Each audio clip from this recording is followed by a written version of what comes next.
Muy buenas tardes, amigas y amigos de Brújula Internacional. Siempre estará el recorrido por los escenarios internacionales con el choque de las imágenes y la fuerza de las palabras. La situación del Extremo Oriente sigue siendo preocupante con la revolución que hay en Nepal, donde los jóvenes han querido tomar el poder y lo tomaron, pero el ejército tiene que decidir hacia qué camino van a seguir. Aparentemente hay un proyecto democrático de respeto a los partidos políticos, de alternabilidad y de una constitución donde se establezca la separación de poderes, las elecciones permanentes y particularmente la independencia de la justicia. Esto en el Extremo Oriente ha significado lo que fue en el mundo árabe también la primavera árabe con revoluciones que lograron cambiar algunos regímenes, pero que crearon conciencia de la necesidad del cambio dentro del Islam en una reformulación de un Islam democrático, tomando tal vez como modelo lo que ha pasado en Turquía, que es una democracia hace 6 años con alternabilidad política y separando religión y política, que es uno de los dramas en el Medio y el Extremo Oriente. De todas maneras, la situación de Nepal también se une a la inestabilidad que hay en el Medio Oriente, donde el ataque de Estados Unidos sigue recogiendo críticas de parte de los países árabes, porque fue contra Qatar, un aliado prácticamente de Occidente, y en función, según Israel, de legítima defensa, pero que para los árabes constituye una violación del derecho internacional. Igualmente, sin resultado la reunión de la posibilidad de encontrarse Estados Unidos y Rusia para encontrar una solución definitiva a Ucrania, donde Rusia sigue exigiendo territorialidad y Ucrania podría negociar, pero sin ceder el territorio ocupado por Rusia durante la invasión que este país hizo contra ellos. Mientras tanto, China sigue reclamando a Taiwán y es otro de los problemas y conflictos en el Extremo Oriente que pueden originar violencia.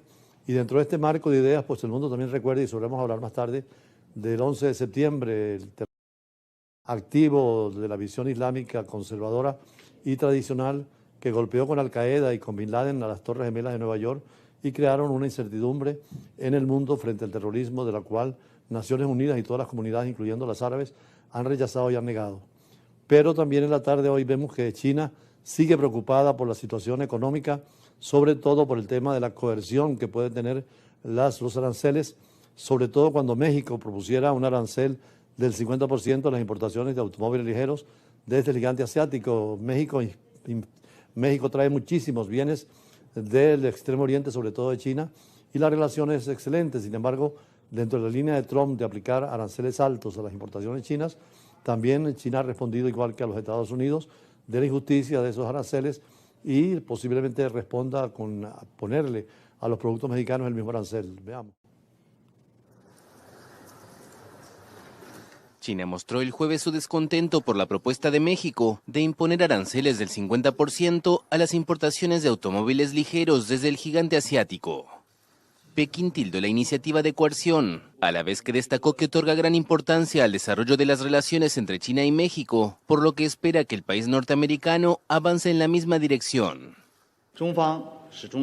China siempre ha defendido una globalización económica inclusiva y beneficiosa. Se ha opuesto a todas las formas de unilateralismo, proteccionismo y medidas discriminatorias y excluyentes, y firmemente a cualquier coerción de otros para imponer restricciones a China bajo distintos pretextos, lo que socava los derechos e intereses legítimos de China. Protegeremos con determinación nuestros intereses de acuerdo a las circunstancias actuales.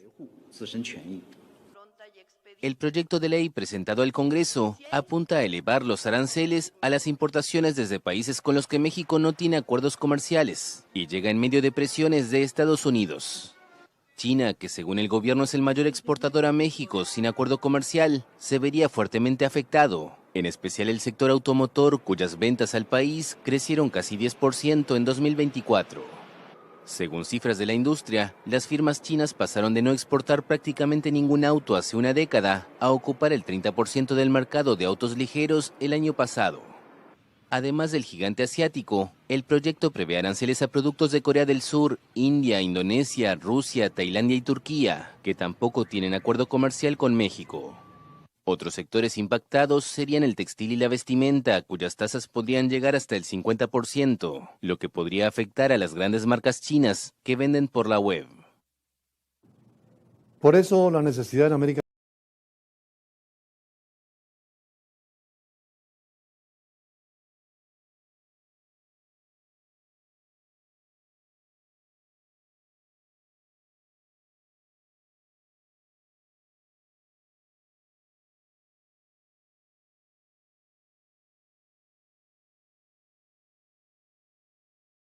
Latina, la integración, América Latina y el Caribe representan un comercio internacional muy importante y materias primas. Y más que negociar con Estados Unidos o con Rusia o con China o con la Unión Europea, es preferible renunciar en bloque. Por eso la unidad latinoamericana es tan esencial. México ha sido uno de los países que ha propuesto más esa integración, tanto centroamericana como con el Mercosur o la Comunidad Andina de Naciones o mismo CARICOM, que son mercados emergentes donde podemos tener intercambio y fortalecer nuestra negociación con las materias primas. De todas formas, la integración como la europea, el modelo que hemos visto con éxito desde 1957 con la Unión Europea, está reclamado por América Latina y también por los países en el Asia y en el África de la integración, porque el mundo se ha compuesto de grandes bloques geopolíticos y económicos y deben negociar entre sí, especialmente en materia económica, como ocurre hoy con esa avanzada China tan importante en materia comercial, con la ruta de la seda. Y en cuanto a una incidencia que hay en la Unión Europea, muy preocupante es la incursión de aviones rusos o también en la violación del espacio por drones. El presidente de Estados Unidos, Donald Trump, inclusive aceptó que esos drones rusos pudieron violar el espacio aéreo de Polonia, que es una aliada de la OTAN, en una publicación de redes sociales. Y el problema es que cuando la OTAN se siente agredida por alguien, cualquier país de los miembros de la OTAN pueden responder también. Y esto podría complicar más aún la situación de Ucrania y Rusia, ya con la implicación directa de la OTAN, donde podrían responder en cualquier directamente a Rusia y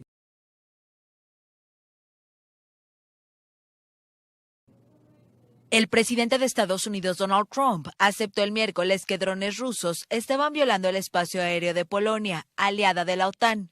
En una publicación en Truth Social, Trump cuestionó: ¿qué pasa con Rusia violando el espacio aéreo de Polonia con drones? Ya están otra vez, afirmó.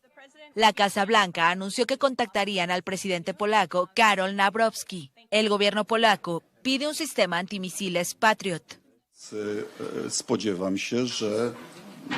Espero que el presidente Trump demuestre a Polonia y a todas nuestras autoridades que lo que dijo sobre la seguridad de Polonia se materializará mediante acciones.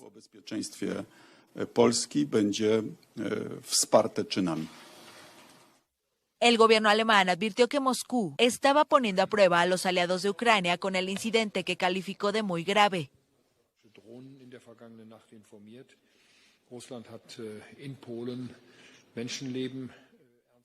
Rusia ha puesto en grave peligro la vida de los polacos en un país que pertenece a la OTAN y a la Unión Europea. Esta acción absolutamente imprudente del gobierno ruso forma parte de una larga cadena de provocaciones que hemos estado observando durante meses en la región del Mar Báltico y en el flanco oriental de la OTAN en general. El gobierno alemán condena este comportamiento agresivo de Rusia con la mayor firmeza posible.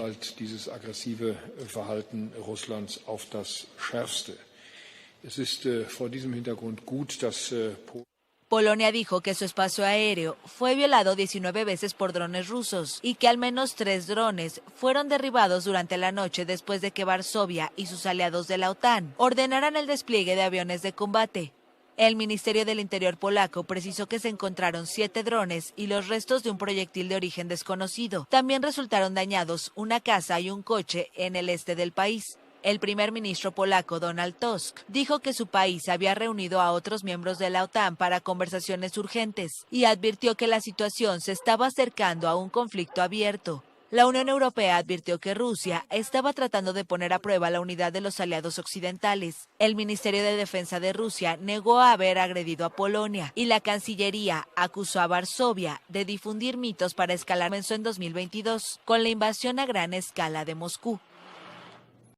Y terminando la semana, es importante hacer una revisión de algunos hechos importantes a todo nivel, sobre todo en el campo internacional y las relaciones entre estados. De todas formas, la paz y la seguridad no es definitiva.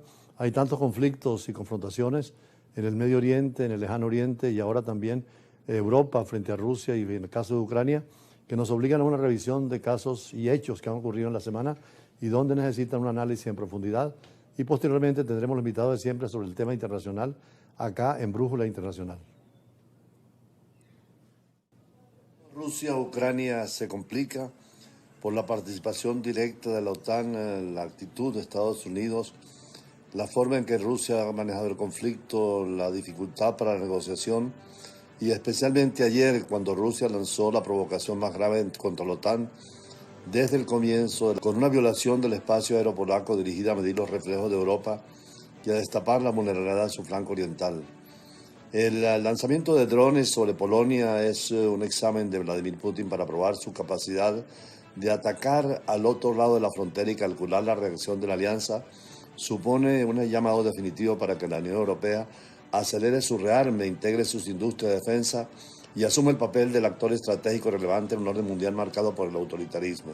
Polonia llama a una respuesta coordinada con la apelación del artículo 4 de la Alianza del Atlántico que se invoca cuando un miembro ve amenazada su seguridad, integridad, territorio, independencia política y una reunión de líderes europeos al más alto nivel que incluyó a Emmanuel Macron, Friedrich Merz de Francia y de Alemania, a Giorgia Meloni de Italia, a Donald Tusk y Keir Starmer, tanto de Polonia como de Reino Unido, junto al ucraniano Volodymyr Zelensky y el jefe de la OTAN, Mark Rutte.